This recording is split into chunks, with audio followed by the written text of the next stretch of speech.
కృష్ణానదికి వరదలు వచ్చిన వెంటనే బుడమేరు పొంగిన వెంటనే ఇది మన ధవళేశ్వరం కానీ లేదంటే ఇక్కడ మనకి ఏలేరు కానీ ఇవి కూడా నీటి మట్టాలు పెరుగుతూ ఉన్నాయి. సో వెంటనే శుద్ధగడ్డ కాలం నుంచి నీళ్ళు వచ్చేస్తాయి, ముంపు ప్రాంతాలకు వచ్చేస్తాయి. వీటి మీద ఎప్పటికప్పుడు కలెక్టర్ షణ్మోహన్ గారితో కూడా మాట్లాడడం జరిగింది. ఇది 2వ తారీఖు 3వ తారీఖు నుంచి మాట్లాడుతూనే ఉన్నాం, డేంజర్ లెవెల్స్ లేవని. ఒకసారి అంతకుముందు కూడా జరిగితే ఫస్ట్ లెవెల్ వార్నింగ్ ఇచ్చాం, మళ్ళీ తగ్గిపోయిందని చెప్పారు. ఇది కూడా ఏంటంటే కంటిన్యూస్గా మనకి విపరీత వర్షపాతం, క్లైమేట్ చేంజ్, ఇవన్నీ ఈ పరిస్థితుల వల్ల రాష్ట్రం ఎప్పుడు అన్ప్రెసిడెంటెడ్, ఎప్పుడు చూడనంత వర్షపాతం ఇవన్నీ జరుగుతూ ఉన్నాయి. ఈ నేపథ్యంలో ఇది ప్రత్యేకించి ఇప్పుడు లోపలికి వెళ్ళి చూస్తుంది వైఎస్ఆర్ కాలనీ, జగనన్న కాలనీ పేరు ఏదని అనుకోండి. ఇది బేసిక్ ఇది ఒక 32 ఎకరాలు 33 ఎకరాల స్థలం. ఇది దాదాపు ఒక 2000 పైచిలకు లబ్ధిదారులు. దీంట్లో ఉన్నదేమో ఇప్పుడు ప్రస్తుతం 10% మంది జనాభా ఉన్నారు. 10% మట్టుకే.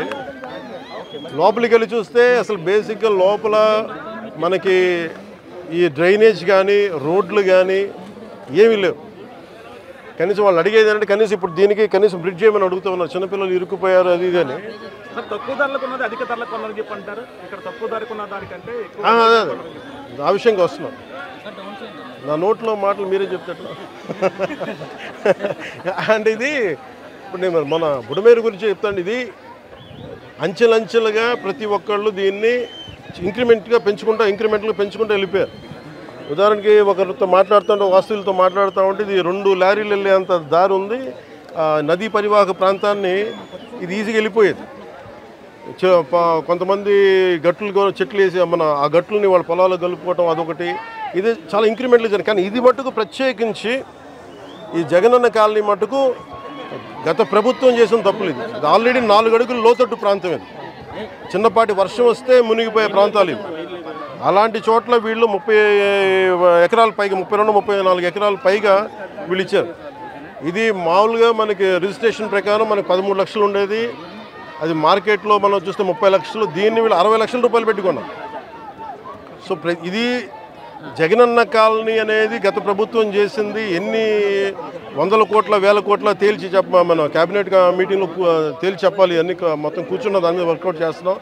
దాంట్లో భాగంగా చూస్తే 30 లక్షలు మార్కెట్ రేట్ ఉండగా 60 లక్షలు పెట్టుకున్నారు. అది లోతట్టు ప్రాంతం. ఎవరు ఈ రోజుకి 10% మించి ఎవరు మనకి లబ్ధిదారులు లోపలికి రాలా. దాన్ని బట్టి మీకు అర్థం చేసుకోవచ్చు. ఇలాంటి చోట్ల ఇప్పుడు ప్రత్యేకంగా ఛాలెంజ్ చేసి వీళ్ళు చేసిన తప్పుల్ని మేము కవర్ చేయాలి. వీళ్ళు ఇచ్చేసారు, ఆ తప్పుల్ని కవర్ చేయాలి. వాళ్ళకి ఇన్ఫ్రాస్ట్రక్చర్ ఏదైతే అవసరాలో ఇన్ఫ్రాస్ట్రక్చర్ డెవలప్ చేయాలి. ఇది ఇప్పుడు అలా కాదు. ఇప్పుడు మీరు ఏలేరు ఆధునీకరణకి వీటన్నిటికీ మీకు నిధులు కొరత, అంతే కదా. బేసిక్ నిధులు కొరత. మరి ఇక్కడ ఒక్క చోట మీరు ఇక్కడే చూస్తే దాదాపు 13 కోట్లు, దాదాపు మీరు చూసే 30%, 13 కోట్లు ఇక్కడ ఒక్క ఈ కాలనీకే వేస్ట్ చేశారు. ఇలాంటి ఒకరు చెప్పండి.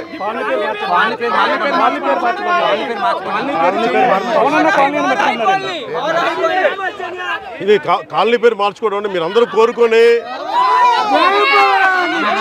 అలాగే మీరందరూ కోరుకొని ఒక నిమిషం కాలనీల పేర్లు ఎందుకు నాయకుల పేర్లు ఉండకూడదు చెప్తా. వాళ్ళ జేబులో డబ్బులు కాదు. అందుకని మనం చేయాల్సింది ఏంటంటే నేల కోసం పనిచేసిన నాయకుల పేర్లు పెడితే మంచిది. అదే మన జాతీయ నాయకులు చాలా మంది ఉన్నారు, రాష్ట్ర స్థాయి నాయకులు ఉన్నారు, పిఠాపురం మహారాజు గారు ఉన్నారు. అలాంటి గొప్ప మహానుభావుల పేర్లు పెడితే మంచిది. మేము నిజంగా అలాంటివి కోరుకుంటాం.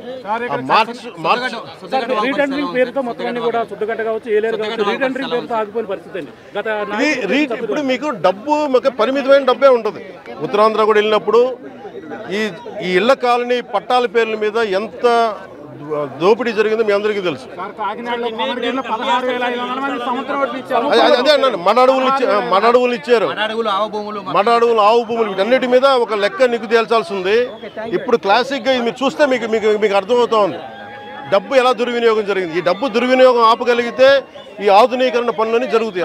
నేను దాన్ని మనస్ఫూర్తిగా నమ్ముతున్నాను. అంటే ఇది నేను ముందు నుంచి కూడా అధికారుల సంసిద్ధత ఎలా ఉంది, ఏ స్థాయిలో ఉంది అనేది ఫస్ట్ నేను ముందు నుంచి ఫోన్లో మాట్లాడుతున్నాను. ఈరోజు వచ్చి మొత్తం చేశాను. అన్ని మనకి హెల్త్ క్యాంప్స్ కానీ వరద నీరు తగ్గగానే మనకి అంటువ్యాధులు వస్తాయి, దానికోసం చర్యలు ఏం తీసుకున్నారని కలెక్టర్ గారితో చెప్పినా కానీ చూడటం జరిగింది. ఖచ్చితంగా ఇలాంటి వాటికి ఇది రిపీటెడ్గా అయిపోయింది. లాస్ట్ 2-3 దశాబ్దాలకు ఇదే నడుస్తూ ఉంది. జనాభా పెరిగిపోయే కొద్దీ మనకి నష్ట తీవ్రత తెలుస్తూ ఉంటుంది. మనకి వ్యవసాయ భూమి వినియోగంలోకి వచ్చే కొద్దీ నష్టం తెలుస్తూ ఉంటుంది. దీని మీద ఇది ఒక్క పిఠాపురంకి సంబంధించి ఎక్కడెక్కడ ఇలాంటి పరిస్థితులు ఉన్నాయి వీటన్నిటి మీద సమగ్రంగా ఒక కమిటీ చేయాలి. మన ముఖ్యమంత్రి గారితో కూడా మాట్లాడుతున్నప్పుడు ఈ మాట మాట్లాడాము. దీని మీద అసలు టోటల్గా ఏమేమి ఉన్నాయి రాష్ట్రంలో ఎలాంటివన్నీ ఇది మొత్తం వరదలు తగ్గిన తర్వాత దీని మీద ఒక వెళ్ళి క్షేత్రస్థాయిలో పర్యటనలు జరిపి దాని మీద ఒక సమగ్రమైన నివేదికమని చెప్పి అధికారులని ఆల్రెడీ ఇన్స్ట్రక్ట్ చేశారు. ఇది ముఖ్యమంత్రి గారు ఇది వరద తగ్గుముఖం పట్టగానే దీన్ని ముందుకు తీసుకెళ్తాం. అంటే ఎంత ఇప్పుడు నష్టం కూర్చొని ఎంత అంచనా వేయలేము. అంటే మీరు చెప్తున్న ఒక లెక్క ఉంది, లేదా ఇంకొన్ని చోట్లేమో పత్తి కొంత పోయింది, మనకి వరి పోయింది, మన పత్తి దాదాపు 90 హెక్టార్లు పోయింది. మనకి దాదాపు 21 మండలాలు మన కాకినాడ జిల్లాలో 21 మండలాలు అనుకుంటా, దాదాపు 152 గ్రామాల్లో నష్టం జరిగింది. దాదాపు 8,206 మంది రైతులు నష్టపోయారు. సో వీటన్నిటిని చేస్తున్నా ముందు అంటే మీకు యాక్షన్ కావాలా? యాక్షన్ ఫిల్మ్ అంటే ఇది మనం హైడ్రా అలాంటి తీసుకోవడానికి మేమేం నమ్ముతామంటే చాలా మనం సమాజంలో ఉన్న ఎవరైతే ఎన్క్రోచ్మెంట్ తెలిసి చేయొచ్చు, తెలియక చేయొచ్చు, అందరి స్టేక్ భాగస్వాములతోటి మాట్లాడి కష్ట నష్టాలు ఏమున్నాయి ఇవన్నీ తెలియజేసిన తర్వాత వాళ్ళకి నోటీస్ ఇచ్చి వాళ్ళకి పునరావాసం చాలా వరకు చేసిన తర్వాత ముందుకెళ్ళాలనేది నా వ్యక్తిగత అభిప్రాయం. దీన్ని నేను సీఎం గారి దృష్టి కూడా తీసుకున్నాను. అలాగే అంటే మీకు ఈరోజు అంటే మీరు అన్నారు కదా మీరు ఏమేమి హ్యాండ్ చేస్తున్నాను, అలాగే అవసరమైన మెయిన్ వాళ్ళు అడుగుతున్నారు కనీసం గుంతలు పూడ్చమని అడుగుతాం. దానికి సంబంధించిన శాండ్ బ్యాగ్స్ రెడీగా అందుబాటులో ఉన్నాయి. అలాగే మనకి చెట్లు పడిపోయిన వెంటనే ఎలాంటి ఏదైనా జరిగిన రంపాలు కానీ రోడ్లపైన విరిగిపోయిన పడిన చెట్లు తీసివేయడానికి దానికి సంసిద్ధంగా ఉన్నాం. అలాగే జేసీబీ లాంటి వాహనాలని సంసిద్ధంగా ఉంచాం. ముఖ్యంగా అవసరానికి మన ఫైర్ యాక్సిడెంట్స్ ఏమైనా ఉంటే దానికి సంబంధించిన సంబంధించి ఫైర్ యాక్సిడెంట్ వెహికల్స్, అలాగే 42 మంది గజయితగాళ్ళని రెడీగా చేసాం ఇన్కేస్ ఏదైనా ఎమర్జెన్సీస్ ఉంటాయి. అలాగే primary health care, community health care వీటికి సంబంధించిన సంసిద్ధంగా చేసాం. అలాగే గవర్నమెంట్ జనరల్ హాస్పిటల్లో కూడా డాక్టర్స్ని 24/7 అందుబాటులో ఉంచమని వారికి ఇన్స్ట్రక్షన్స్ ఇవ్వడం జరిగింది. అలాగే ముఖ్యంగా గర్భిణీ స్త్రీలు కానీ బాలింతలు కానీ ఎవరున్నా కానీ వాళ్ళని సురక్షిత ప్రాంతాలు తరలించే బాధ్యత కలెక్టర్ గారు దాన్ని పర్యవేక్షిస్తూ ఉన్నారు. అమెరికా లాంటి దేశాల్లో కూడా మీకు కూర్చోబెట్టి మియామి లాంటి చోట, ఫ్లోరిడా లాంటి చోట తుఫాన్లు వస్తే మొత్తం ఒక లక్షలాది మంది, వేలాది మంది నిరాశలు అయిపోతారు. The advanced country. అలాంటిది మనకి నేను అడిగేది మేము ప్రభుత్వం తరపు నుంచి లేదంటే అధికారుల తరపు నుంచి సంసిద్ధంగా ఉన్నాం. అలాగే మేము కోరుకుంటుంది కూడా ప్రతి ఒక్కరు కూడా దీన్ని బాధ్యత తీసుకోవాలని, అలాగే వైసీపీ నాయకులకు కూడా విమర్శల కంటే కూడా మీరు వచ్చి ఆ రంగంలో దూకాలని నేను కోరుకుంటున్నాను. ఫైనల్ గా ఏలేరు జలాశయం అనేది ఇక్కడ చాలా ముఖ్యమైనది వరదాయిని మెట్టకి, అదే దుఃఖదాయనిగా మారుతుంది. దీని ఆధునీకరణకి నా కోరిక అదే. నేను ఎమ్మెల్యేగా ఉన్న లోపు దాన్ని తీర్చేయాలని నేను మనస్ఫూర్తిగా కోరుకుంటున్నాను.